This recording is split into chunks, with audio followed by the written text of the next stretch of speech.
What's good, y'all? You dub back here again in 2020. Let's get it. Now, I was asked by a subscriber, I think it was my Justice League versus Avengers video, talking about what my favorite, some of my favorite settings in fiction were.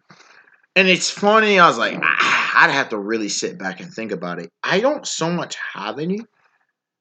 And there are reasons as to why that is. A lot of settings we don't fully get enough of for me to make a determination. But I've been thinking for like 2, maybe 3 years about doing a series of videos talking about pretty much verses of which world, city, environment you would rather live in. If I've done any in the past, I can't remember at this point. I've done a lot of videos, but I've alluded to some of this. In this video, we're doing the classic Metropolis versus Gotham City. Now, you let casual fans tell it. You let even some hardcore comics fans tell it. How Gotham City is so bad. Listen, bro. Let's look at really which one's actually the better city to reside in. All right. How are we going to determine this? I think it's reasonable in this kind of comparison to look at 6 factors. One, pretty much lifestyle, livelihood, how well one can do economically. 2, living condition. 3, crime. 4, supervillains, because this is comics and that's what happens. 5, protection. And 6, opportunity. Now, first and foremost, you look at the economic situation.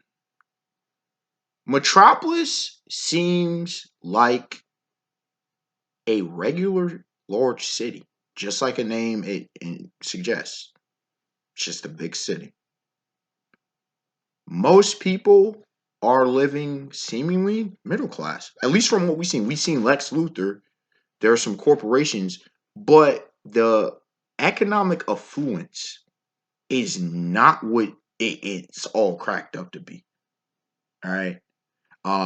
From the indications, it's more of a based in the Midwest, if I remember correctly, and especially Smallville. You come from that.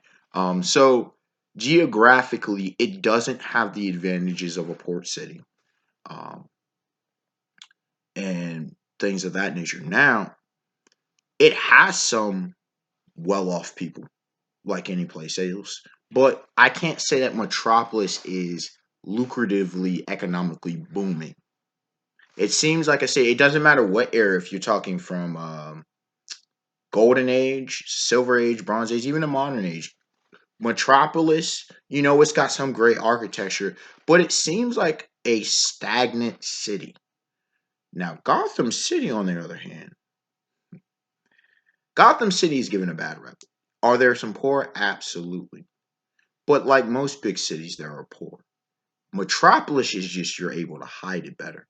Either that or it's more suburban in that there isn't so much diversity. Gotham City, part of its problem is you have a massive diversity of the types of people that live in it. Meaning you're also bringing in different cultural contexts, meaning you're also giving different mentalities. But just as there are extremely impoverished situations and whatnot, there's a huge, massive socialite situation. So the question that you're left with is, would you rather the average, everybody's doing, okay, regular careers, regular that, or you have the potential of someone to gain high levels of wealth, even if there's, a undercurrent of poverty? It's the question we have in our world today as well. Next up, lifestyles. When it comes to lives, okay, Metropolis again seems your typical Americana. It doesn't matter which era. If you go all the way from the 30s to the 2020s now, in its depiction, it's just typical American. And what I mean by Americana, people say, well, America's a melting pot. No, no, no. What I mean by Americana is when you think of typical American life, of the majority, the predominant culture, that is what is embodied in Metropolis. Gotham City, on the other hand, has had a well of difference in a various eras, from the 30s to today.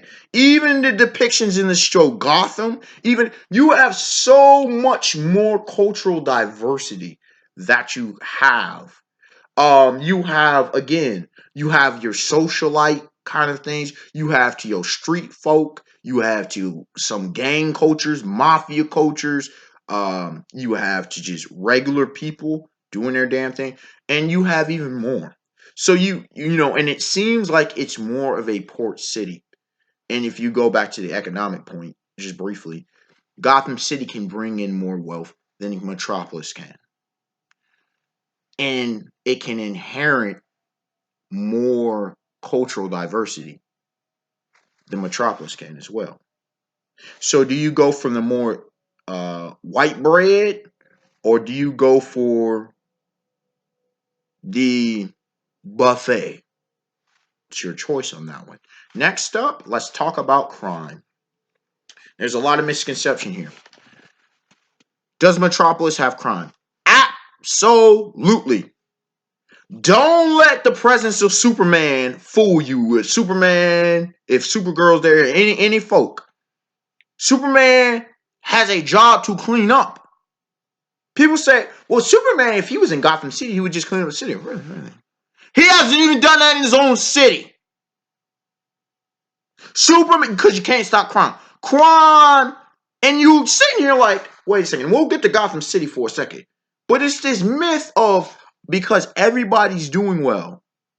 Is really everybody doing well when everybody's just well enough off? No, not everybody's doing well. When everything is stable, what happens is that the cost of living goes astronomically up in a place like Metropolis, potentially. And so what happens was people who are still getting by, they have work, they're doing jobs, they're barely getting by, they're barely managing. And so for some people, they resort to robbery. They resort to different things. They go into gang life, and otherwise they wouldn't even have been in those situations. Okay?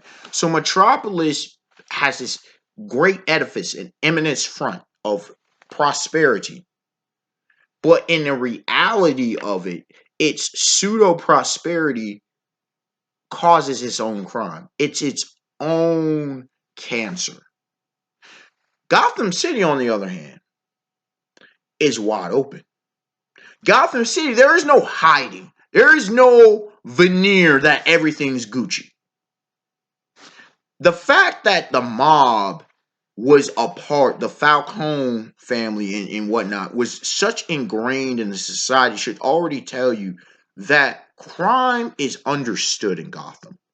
In fact, a lot of the social elite, the wealthy elite, are doing some dealings. Crime is more just a part of the culture, just like any other thing. Again, Gotham City, all kinds of people come to Gotham. All kinds of people want to be in Gotham. All kinds of people are trying to make it in Gotham. And when you have that mentality, some people are going to do things to get ahead. Now, Gotham City's more overt about it, but because it's so overt, you can have a situation like a mob. You can have a situation like a Two-Face Harvey Dent and stuff, the Joker, where crime can be organized. And you're like, organized crime is such a bad thing. Racketeering is such a bad thing. The benefit of organized crime, if you will, is that organized crime allows for things to be controlled and not get out of hand. Okay, and if there is a crazy whack job in person, you have battles, but it's more of the gangsters. Now, is there more there's petty theft and things of that nature? Yes, but those are because of the economic imbalance. Gotham City's crime problems even though the city itself, Gotham City's crime is a hell of a lot easier of a fix than Metropolis is. Because Metropolis is this painted white brush fence, white picket fence, that things are Gucci. But then when you get into that house, woo, that family's dysfunctional. On the other hand, Gotham City is just that house that everybody named Mama knows in the neighborhood is dysfunctional. But because it's so out there in the open, people can get help. And what it also teaches the individual to do is why you have a Batman, Bruce Wayne, Dick Grayson, Nightwing, Jason Todd, Tim Drake and whatnot. Tim Drake is an excellent example of that. You have individuals who don't get lost in the sauce, don't drink the Kool-Aid, and just believe everything's okay. They actively want to do things. You have people becoming police officers and whatnot to be able to do things about it. Now, as far as supervillains are concerned, Metropolis is pretty bad, bro. Metropolis has some heavy ass hitters that come. And Superman, for all his protection, invites these massive threats. Metallo, Livewire at times has been there, at least in the Superman animated series. You've had Brainiac. So these massive threat villains come and attack Metropolis. When it comes to Gotham City,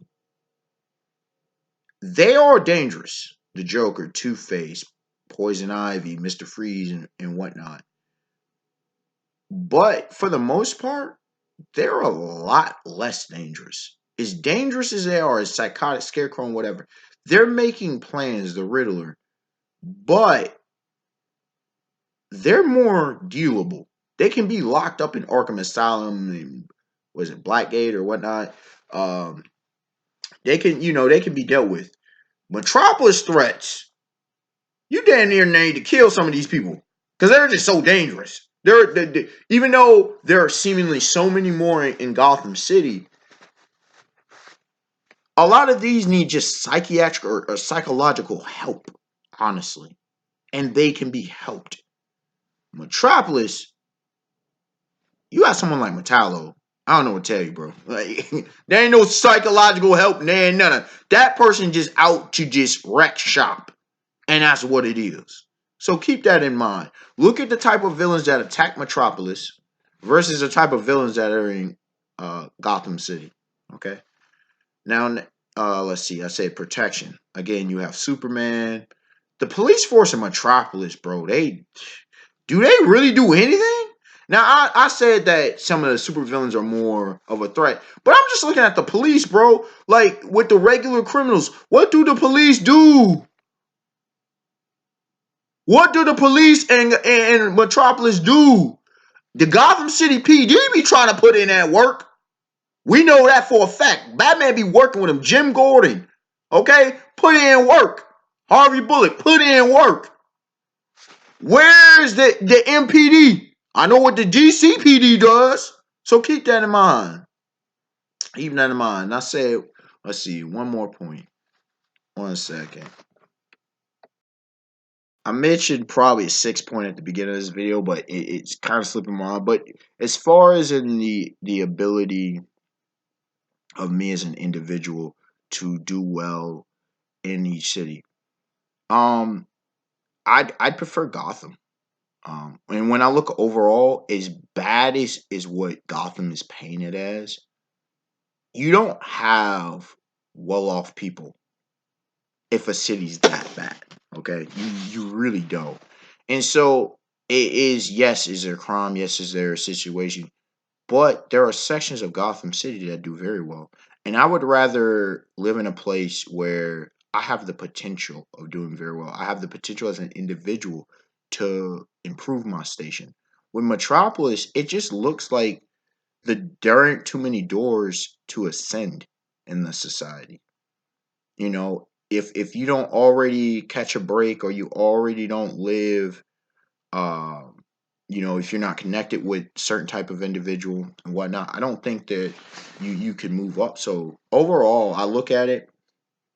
I look at the economic factor where I think Gotham City probably has per capita more wealth, even though there is a large uh, chasm in with terms of poverty. But if you looked at the United States versus a number of these other nations, the United States had greater GDP than some of these other nations that have been more of an average GDP. Okay, average per capita, excuse me. You also look at the pretty much lifestyle livelihood. There's a hell of a lot more culture in Gotham City than there is from what I've seen in Metropolis. As far as crime, Metropolis produces both cities produce crime, but for very different reasons.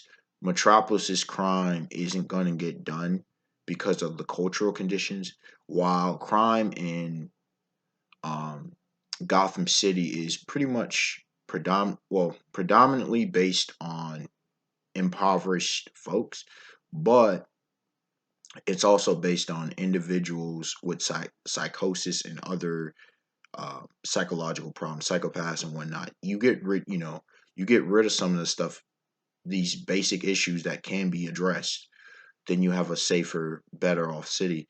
The case of protection, I think Gotham City for PD, while it has had problems in different versions, I think they do a better, more active, proactive job at making sure that the city is safer than the Metropolis PD, which do they really do anything? Honestly, do they really do anything? Um, the last point I make is that just better off living condition, I would rather be in Gotham City because the potential is higher. Even if I start at a lower, when I look at Metropolis, I see glass ceilings for no reason. And you're just forced to accept that. Now, if you like that, if you like just stability, I'm one who likes the potential, at least having the potential, even if it means I struggle, which I guess you can say partially relates to my own personal life. But I would rather that and have the potential as part of the reason I moved to where I currently live than just to stay put and just be okay. So those are my thoughts versus yours. I have Gotham City as being the better place to live, even though all indications that you let the outside world tell it that Gotham City is far worse off than Metropolis. I have issues with the structure of Metropolis. Unexpected Wonder, like, comment, subscribe, tell me your thoughts. Give me any worlds, any cities, and whatnot you would like me to put head to head and see which is the better place to live in. And just because one is worse off or better off versus another does not mean it's going to be the same versus another place because everywhere is different. And remember that regard when you're thinking about where people live. It's not all the same. Culture, economic situation, various aspects do matter, people. All right, y'all. Peace.